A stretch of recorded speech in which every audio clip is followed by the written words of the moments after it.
Hey, it's your favorite awkward history nerd, and today we're talking about why you would absolutely, positively, 100% die in ancient Egypt. First off, let's talk about the weather. You think it's hot in your area? Well, that's cute. Egypt's desert climate is like your oven's broil setting for 24 hours a day. Temperatures regularly soared above 100 degrees Fahrenheit. And if you were one of the poor souls who worked outside, you'd be facing this insane heat while wearing layers of linen. That's right, linen. It's breathable, but it won't exactly save you when the sun is trying to cook your insides like a rotisserie chicken. You'd be drenched in sweat all day long. You'd probably get heat stroke within the first few hours. Not to mention, there was no AC, no fans. Just you, some sand, and a relentless sun. Fun, right? And speaking of heat, water was a luxury in ancient Egypt. If you were one of those common folk, you'd spend your days hustling for water. Sure, the Nile River was a lifesaver, but guess what? It wasn't all that easy to get your hands on. Some clean, fresh water. The Egyptians had wells, but they weren't exactly filtering the water to remove bacteria. So, unless you liked playing Russian roulette with your stomach, you could be stuck drinking contaminated water, leading to dysentery or cholera. Just fantastic. Now, assuming you made it past dehydration, the next thing you'd have to dodge are diseases. Egypt was crawling with bugs, bacteria, and infections. There's no modern medicine, no antibiotics, and no germ theory. You catch a cold? That could kill you. Any open wound? Infection. You'd probably die of something as simple as a paper cut because there was no real sanitation. Sure, they had some medicine, but it was all herbs and incantations.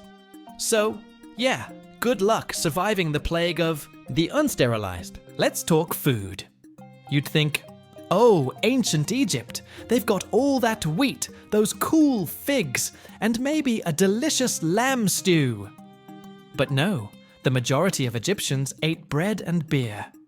And I'm not talking about your fancy artisanal sourdough with the crust you could kill someone with.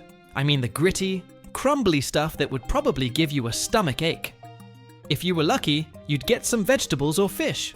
But trust me, it was mostly bread and beer. Which, I gotta admit, doesn't sound terrible, but it's the kind of diet that'll leave you with scurvy in about a week. Have fun with that. Now, let's get to the people. The ancient Egyptian social hierarchy was, well, a little extreme.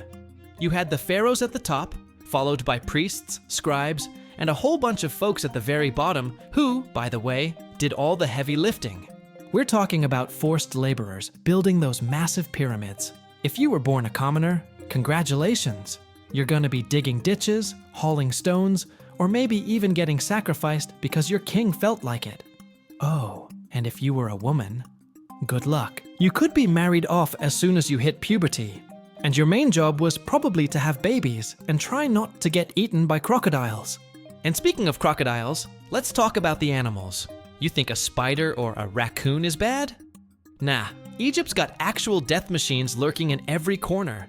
Crocodiles, venomous snakes, scorpions, and a whole bunch of other creatures that are super chill with you dying.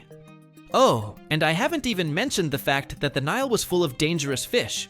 If you weren't killed by a bite, you'd probably be dragged into the river by a crocodile. Or maybe you'd just step on a scorpion by accident. Good times. And if you think you're going to get treated, think again. Ancient Egyptian medicine was, not exactly up to modern standards. They used honey and moldy bread to heal wounds. Sounds great, right? If you broke a bone, you'd probably have your arm wrapped up with a piece of linen. If you had a serious illness, they'd perform rituals involving praying to gods. But you know, the gods don't usually care much about broken legs. So, you'd probably be stuck suffering until you died. Fun fact, many Egyptians died from simple infections or wounds that we could easily treat today. So, yeah, that's a major bummer. Let's not forget about slavery. If you were lucky enough to be born with a few more privileges, you might just become a slave owner. But if not, well, prepare to be the one doing all the hard work. The pyramids, temples, and monuments you see today? Yeah, those were built on the backs of slaves, many of whom never got to see their families again. They lived in terrible conditions, worked until they dropped dead, and were sometimes buried in mass graves. Honestly, it's a miracle. They didn't just revolt. Let's wrap things up with mummification. So, if you did die in Egypt, at least they'd make sure your body was preserved for all eternity, right? Well, not really. First, they'd remove your internal organs. Then, they'd stuff you full of linen and perfumes. And if you were lucky, you might get buried with some treasure. But don't get too excited. Most of the time, you just get tossed into a pit and forgotten about. And if they didn't mummify you properly, you'd end up a pile of bones scattered to the winds. Not the glamorous afterlife you were probably hoping for. So, yeah, surviving in ancient Egypt? Not looking too good for you. The heat, the diseases, the lack of basic medical knowledge.